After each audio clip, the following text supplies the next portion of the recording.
Welcome to Food Shrinks. All right. Welcome, food shrinks. No, so good to Hey, see everybody. love you. Ah. So today we were having a conversation and we were talking about sabotage. And then I said, I don't believe in sabotage. And Molly was like, we need to do a podcast on this. So we don't So actually know what we're talking about. We like literally were like, let's I'm like, not talk okay, like about it. Let's just record it. we like to do that for you guys. Keep it real, keep it fresh, keep it live. All right. So Yeah. you don't believe in sabotage, both of you. No, because sabotage refers to the deliberate act of destroying or obstructing, and it's really intentionally causing harm. And this is like an intentional harm none of us are doing. I don't think it's about sabotage. I think it's about unmet needs. I think that our brain is trying to help us, not hurt us. It's wired for survival, not sabotage. And what we call sabotage is our brain's attempt to like protect us from discomfort, overwhelm, or perceived threats. And so when we turn to food, we're just responding to these deeply ingrained survival mechanisms. What do Hmm. you think, Molly? Wait, I want to hear what Molly P thinks. I think we all think sort of, I don't know if I agree, but Yeah, Okay. I have more questions maybe. I also do not believe in self-sabotage, just like I don't believe in like quote denial. I mean, again, you can be in denial of something, but it's an active, conscious, like I'm denying, that the earth is round. Like I have to consciously show up and actively think about it and push my agenda. And so I feel like sabotage is the same way. I don't believe in self-sabotage. I don't believe that there is this part in you that is actively trying to drag you down, keep you down. I really see it as protection. I don't think that our brains are ever trying to get us hurt, ever trying to get us killed, even when we have extreme trauma histories, extreme abusive history. I don't believe it for a second. I believe it's always in the name of safety. It's always in the name of survival. And that our responses, when they are framed as quote self-sabotage or sabotage by somebody external saying, oh, that's what you're doing, I think it creates a narrative in which now you are your own enemy. And that just sets us And up shame.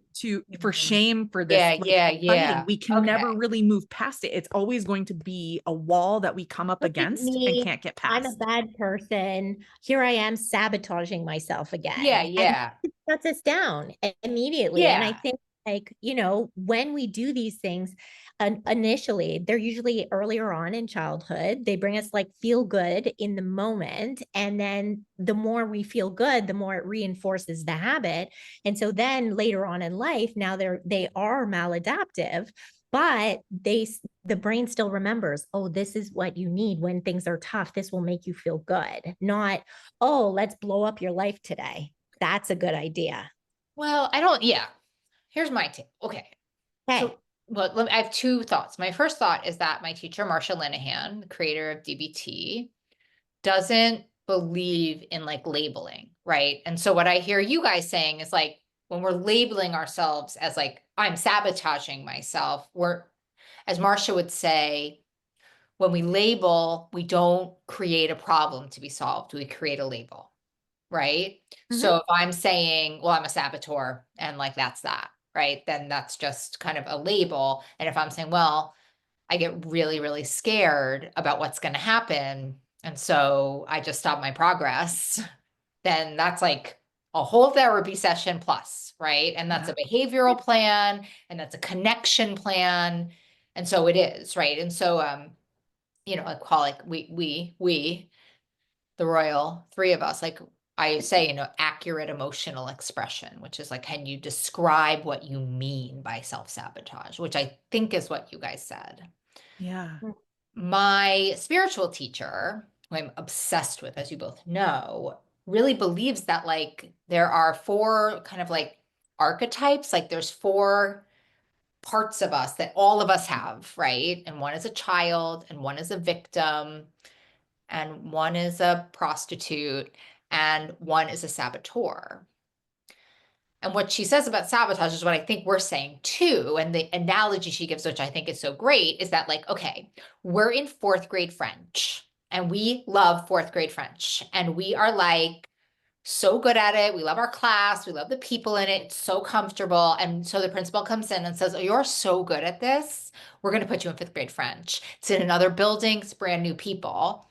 My reaction as a saboteur is like, I'm just going to start getting D's so I can like stay in fourth grade French. And so she says that, you know, sabotage is slowing down the progress of your life. I'm really interested what you guys think about that. And it's not, but it's not good or bad, but I think it's true. Yeah. I would just hear like, okay, this person is in fear and then they've shut down and they're unable to perform in the way, and they're not even actively consciously aware that these things are happening, but the brain is trying to keep them safe in a place where they are, what feels familiar and which is like safety for them. So and the research also says like there are these two things, like this handicapping error, you know, that like when we get nervous, we just handicap. It's kind of like the fourth grade French thing. Like when we get scared of change is not desirable to the brain. You guys know this better than me because you're the scientists on the call, but the brain is like, no, thank you. Don't want to do something new. Don't want to do something scary. I'm just going to stay here. Right. So, right, because new is dangerous to the brain. So is Yes. happy. So is happy. Yeah. Yeah. Right. So is successful. Yeah. Yeah. Oh, yeah. But the other one, I think it might be interesting to the people listening. I can't remember what it's called, but it's sort of like, you guys will know much more about this than me. It was sort of like if you were raised in like a very chaotic home, let's say, or a very abusive home, then what's been dialed into your nervous system is like oddly that chaotic and abusive is safe. Mm-hmm. And so what might be called sabotage might just be like the magnetization. So your nervous system is like, oh, this is too quiet. I don't feel safe. Let me get this. Right. Let me just throw like I'm like this. Like let me just like throw a grenade. Let me go late to the call to get Clarissa like real mad at me, and then like I'll just be like really scared again and like scared everybody hates me. And even though it's miserable for me, there's like a part of me that's like comfortable-ish, less so with the work I've done personally, right? Yeah. With like, oh yeah, see, like everyone hates me, so like this thing's never going to work, and like it's okay, right? What do you guys think of that one? Yeah, I still don't think that's sabotage. I What do you literally think that's survival response. Yeah. Okay, so you guys just don't use the word sabotage. You guys are very Linehan-esque about it. You're like, well, we don't use that label. We think it's toxic. Yeah, because I just again feel like in that situation, the person is probably going to be shutting down or like going to what feels safe. And then they get stuck in that cycle. Maybe it's the food, right? So think about the clients you have that maybe like have a hard time being out of the food and they keep going into the food because it's a distraction from like their actual life, right? And so they're not sabotaging. It's just when they get out there, it's super scary because they don't know what to do because they've always been focused on the food, and focusing on the food feels safe. I know what to do. This is, I can start over. I can be on my plan. And, again, they're not trying to sabotage their recovery when they're not. They just haven't learned how to be in recovery. And a lot of their nervous system is needing more practice, like rewiring with, that's like stabilization. Yeah, it's like a language thing. I mean, I don't know. We've already like talked like when I think about these times where I'm not doing something that's good for me, I'll take a moment and try to say like, all right, like, why are you not doing this? I mean, I am in my teacher's language, like I'm slowing down my own growth, right? If I'm staying up until 11 o'clock watching TV, I'm slowing down like my own growth. Right. But I is that a helpful message for you? Yeah. What's that? Is that a helpful message for you? Like, is that something that works for you? Yeah, it is. Okay. So that works for your brain. Where something like that for me, if I were to be like, oh, look at you, Molly, like you're slowing down your own growth. I immediately feel tears behind my eyes. First of all, I love you. Second of all, for me, it feels choice is so important for me. Yeah. And so to know in a conscious way that I'm participating. It's like, and by the way, maybe I want things to go slower, and that's a choice I can make, right? Like, so it's like, yeah, you know what? I'm going to watch TV for a bit. I'm fine with it being slower, right? It's going too fast anyway. But also in my more healthy times these days, I'm like, "Ugh, I don't really want to do that. Okay, I am sabotaging. This is why you're listening to Food Shrinks, because we have different opinions. Like, Yeah. yeah, so I'm like, I don't want you to do that, Mom. Like, let's not do that. I don't want you to slow down the growth today. Yeah. Yeah. Yeah. Fair. And I think for me, um, I just have worked so hard to allow myself to be human. I think because I was dehumanized for so long that for me, I have to allow myself to be a human. And so if I were to have that same kind of self-talk, it would be like, oh, you're not good enough again. Oh, look at, you're not going to get to that like glory place in like some record amount of time or whatever it might be. So I think language is important. So Yeah. I And think so the like one size takeaway doesn't that fit all is really important Yeah. I'm too. starting you to know? really realize that like the words that work for one person may like be really detrimental for somebody else. And so I think the reason why I don't believe in it is because I've seen it hurt people, and maybe because those people are drawn to me, right? We attract who we attract, and so I think that when we use language that makes sense to the person in front of us. So like if sabotage works for you, Molly, and if we were in a session together, I would use your language. I Thank wouldn't you. try You're to such talk a you out of that. therapist. I just want to be clear about that. I would not try to talk you out of that. Okay. And also, for those listening, if you have a therapist who's so set on talking you into or out of the word sabotage, fire them immediately. Yeah. Or a coach, fire them immediately. Be like, that's a you problem, not a me problem. I got to go find someone else. Yeah. Thank you. Now, that being said, I'm not going to not necessarily push back and say, let me introduce another idea. Mhm. Can I challenge that for a second? What if this is also true, that there is actually no such thing as self-sabotage? So what you're labeling as sabotage might be something else, but like it's a back and forth conversation, right? It's not like you were saying, Molly, it's not like my way or the highway. I certainly don't ever want to take clients there, but I do want to give permission to people to say, you know what? I'm not actually actively trying to drive myself into the ground.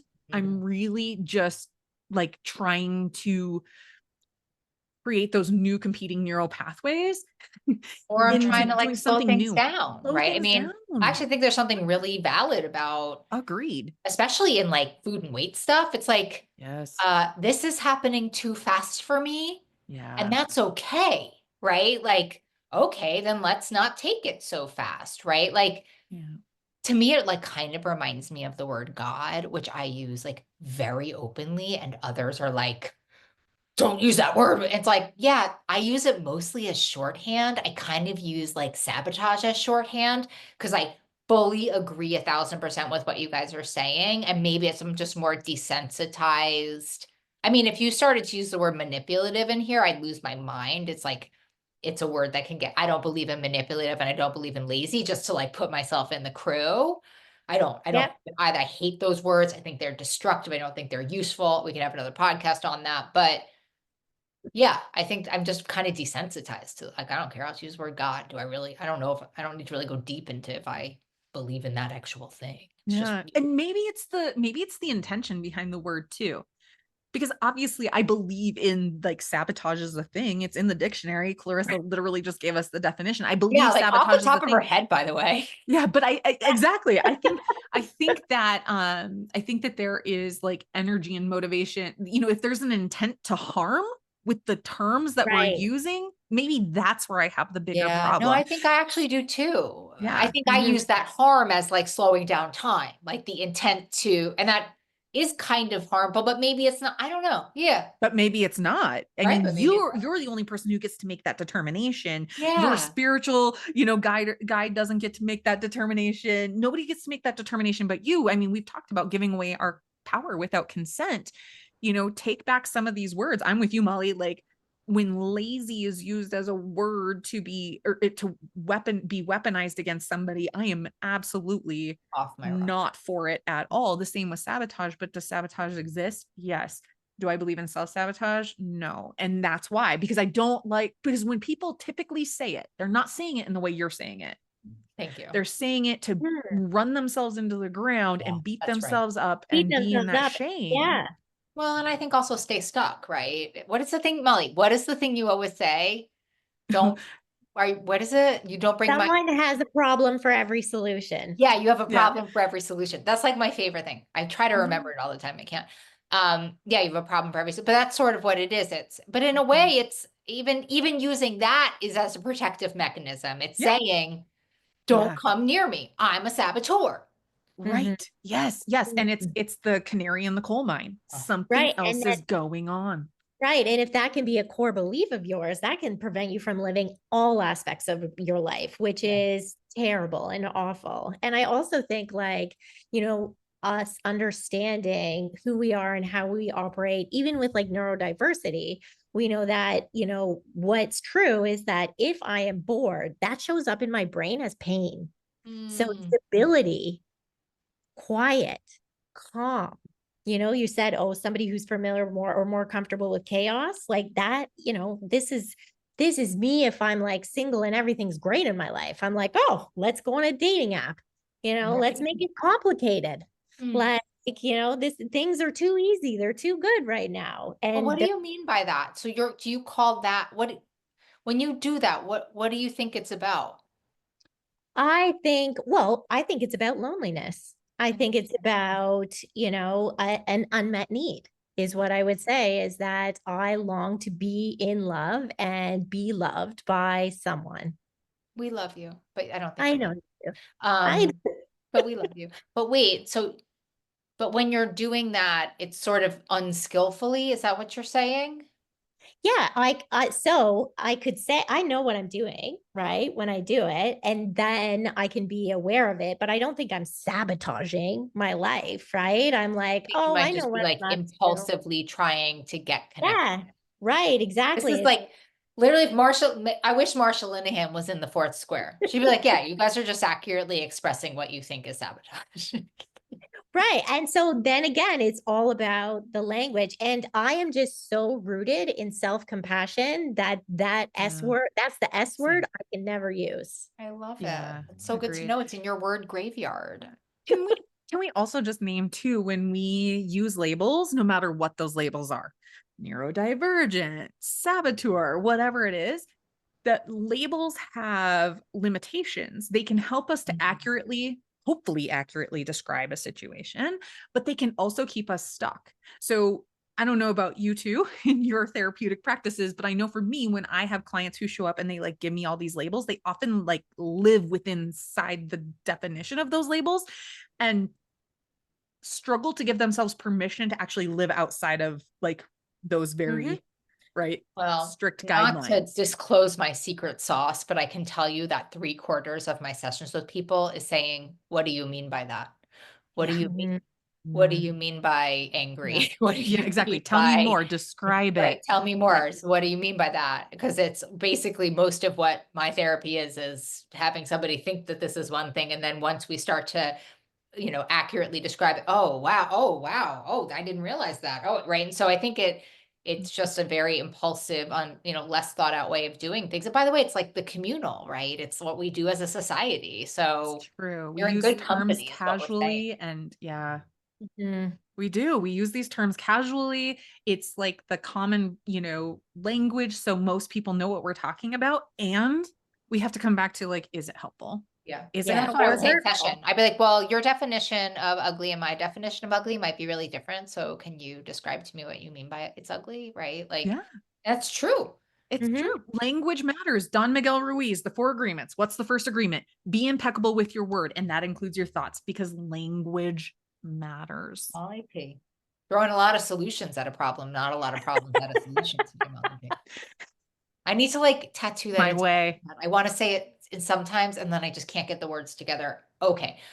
Well, another great episode, guys. Yeah. I feel really empowered and thoughtful about things. And, we just want to hear things from you. We're so interested in what you think. And also, hey, if you want to share this podcast with a friend, we'd really, really love it. And we'd really, really love for you to be following us. And we'd really, really love for you to be rating us because that's like how we stay alive. And that's how we know that we matter to you. But if you want to be letting us know what you think, you can actually email us. Wait, what is it again? It's Ask the Shrinks at foodshrinks.com. Okay, well, there it is. Right. See you See you next guys next week. week. Thanks for listening to Food Shrinks. Quick reminder, this podcast isn't a substitute for professional medical advice. Always consult your healthcare provider for guidance suited to your needs. If you enjoyed this episode, please like, share, and subscribe to help us reach others on the recovery journey. Take care, and remember, freedom with food is possible. See you next time.